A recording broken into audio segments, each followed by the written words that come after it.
Bedroom में अकेली हूँ, जल्दी से आ जाओ, काफ़ी दिनों से आपसे मिलने के लिए मन कर रहा है। आज जो बच्चे हैं वो अपने दादा दादी के पास हैं, आपको रास्ता पता ही है, सीधे अंदर आ जाओ। प्रेमी इस तरह की बातें अपनी प्रेमिका के मुंह से सुनकर वापस आ यानी महिला का कमरा था, बेडरूम था, उसमें पहुंच जाता है। और जो महिला है वो काफ़ी दिनों से अपने प्रेमी का इंतज़ार कर रही थी।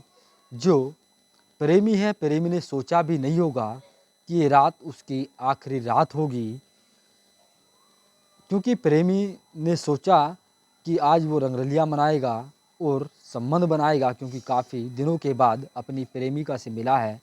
इन तमाम चीज़ों को सोचते हुए वो अपनी प्रेमिका से मिलने पहुंच गया, लेकिन शायद प्रेमी ने इस तरह का जो अंदाज़ा है वो नहीं लगाया होगा कि शायद उसकी जो ये रात है ज़िंदगी की आखिरी रात होगी।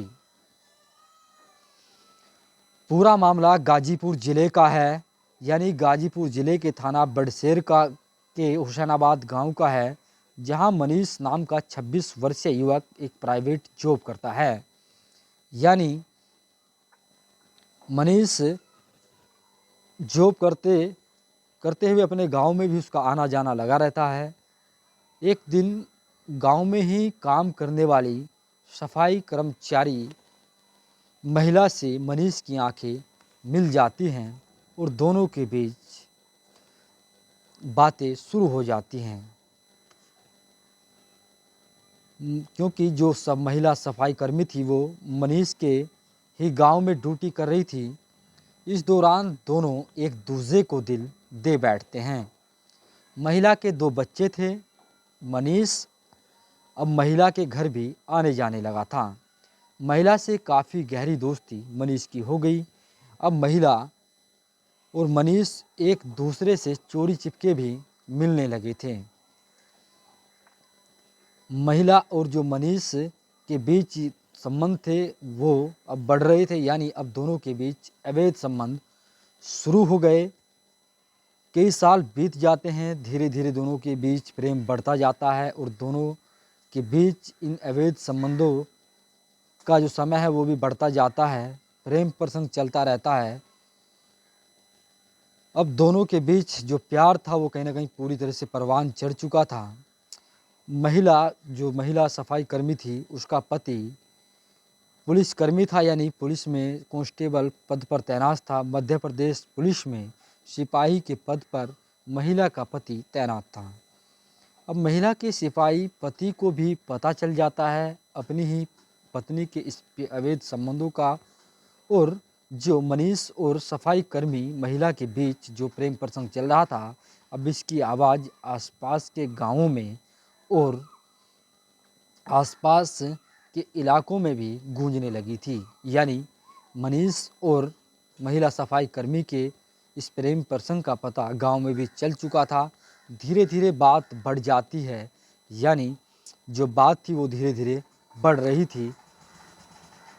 अब इसका पता महिला के पति सिपाही को भी पता चल चुका था। जो महिला का पति मध्य प्रदेश पुलिस में सिपाही के पद पर तैनात था, अब उसको भी महिला के अवैध संबंधों का पता चल जाता है। महिला का पति महिला के इन संबंधों का, इस प्यार का विरोध करता है, महिला के साथ मारपीट करता है। मामला पंचायत में पहुंचता है, यानी मामले को लेकर जो प्रेम प्रसंग का मामला था इसको लेकर पंचायत शुरू हो जाती है। धीरे धीरे मामला अब थाने पहुंचता है। थाने पहुंचकर दोनों पक्षों के बीच सुलहनामा होता है, यानी जो महिला है वो अपने पति से माफ़ी मांग लेती है कि आज के बाद वो किसी से बात नहीं करेगी, अपने पति के सिवा किसी और से प्यार नहीं करेगी। यानी इस चीज़ की शपथ लेती है और अपने पति से माफ़ी मांग लेती है। अब जो सिपाही पति था, सिपाही पति ने भी इस जब माफ़ी पत्नी ने मांगी तो सिपाही पति ने भी अपनी पत्नी को माफ़ कर दिया। यानी एक नई जिंदगी की शुरुआत हुई। पति और पत्नी के बीच प्रेमी था महिला का। उसकी जो धड़कनें थी वो अभी बंद नहीं हुई थी, यानी जो उसकी कार्यशैली पहले थी, जिस तरह की गतिविधियाँ उसकी पहले थी, अभी भी वो जारी थी। ये जो प्रेमी था, ये कभी महिला को मैसेज करता था, तो कभी महिला को फ़ोन करता था, कभी महिला को धमकाता था। मामला काफ़ी दिन तक चलता है, यानी काफ़ी दिन मामले में बीत जाते हैं। लेकिन महिला का जो पति है वो यानी महिला का जो पति है, महिला के पति ने कब विश्वास कर लिया था कि अब उसकी पत्नी पूरी तरह से ठीक है, लेकिन पत्नी का पीछा प्रेमी नहीं छोड़ रहा था।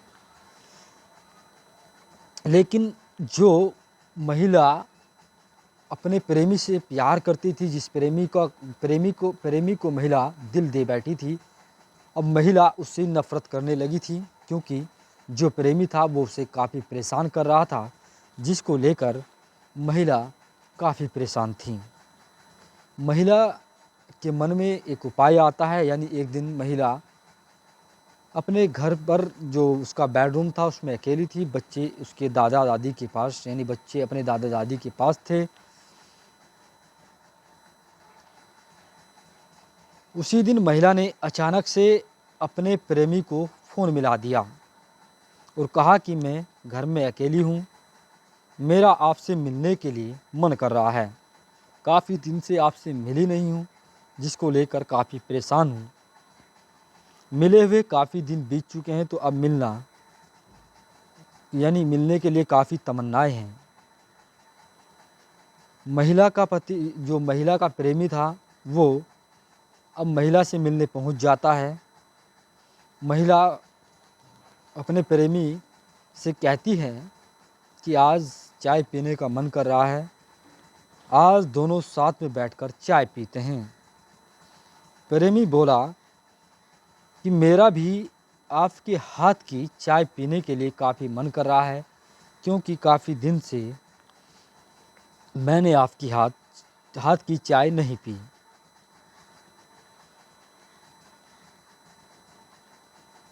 महिला अंधेरी रात में महिला का जो कमरा था उसमें अपने प्रेमी को छोड़ जाती है और रात में चाय बनाकर लाती है और उस चाय में नशीला पदार्थ भी मिला देती है।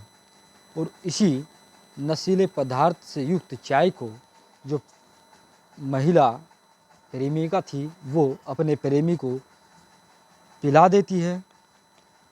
प्रेमी चाय पीने के बाद बेहोश हो जाता है। यानी जब प्रेमी बेहोश हो जाता है तो महिला चाकू उठाती है और प्रेमी की बॉडी, यानी जो उसका प्रेमी था उसकी बॉडी पर हमला शुरू कर देती है। कुछ देर में प्रेमी खून से लथपथ हो जाता है। अब प्रेमी की खून से लथपथ के बाद, खून काफ़ी बहने के बाद मौत हो जाती है। अब महिला प्रेमी के शव को ठिकाने लगाने के काम में लग जाती है, लेकिन महिला के मन में कोई उपाय नहीं आता। महिला छत के ऊपर जाती है और रोने लगती है। इस दौरान घर में मौजूद महिला के ससुर और सास जग जाते हैं, लेकिन महिला के मन में कोई उपाय ही नहीं आता कि अब प्रेमी के शव को कैसे ठिकाने लगाया जाए।